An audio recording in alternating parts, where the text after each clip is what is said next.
Salut, je suis dans la salle de bain parce que je veux faire ça proprement. Enfin, proprement, façon de parler, parce que c'est toujours un problème. On peut mettre ça sur la peau. Aïe, ça fait mal, voilà. C'est parti. En fait, je voulais vous parler d'un truc, et on va faire ça régulièrement dorénavant dans le, dans le blog. Il n'y a pas beaucoup de lumière ici.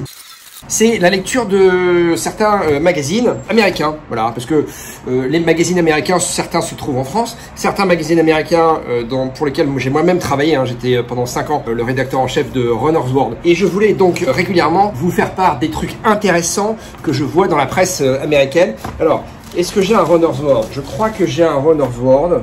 Je suis même pas sûr parce que Runner's World, ça a beaucoup baissé. En revanche, j'ai ça. Hein. J'ai le dernier numéro de triathlète. Et puis, alors c'est un truc, ça me tient évidemment à cœur.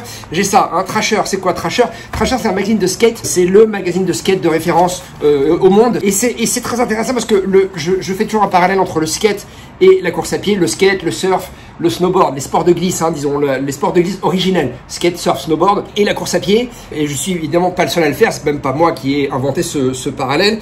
Le bouquin en question, c'est Génération Glisse. C'est un sociologue qui l'a écrit, enfin c'est un professeur, je crois qu'il est sociologue, hein.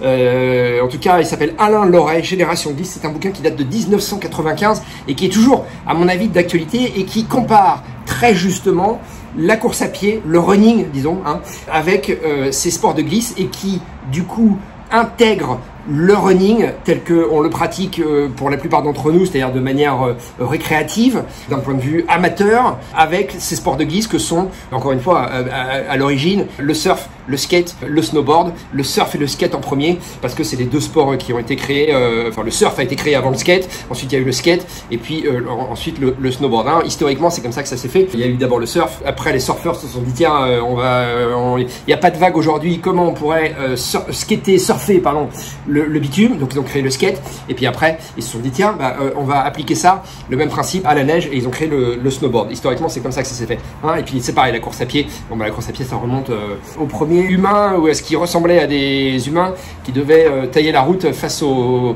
dinosaures, ou qui devaient chasser en courant. Bref, c'est le sport le plus vieux du monde.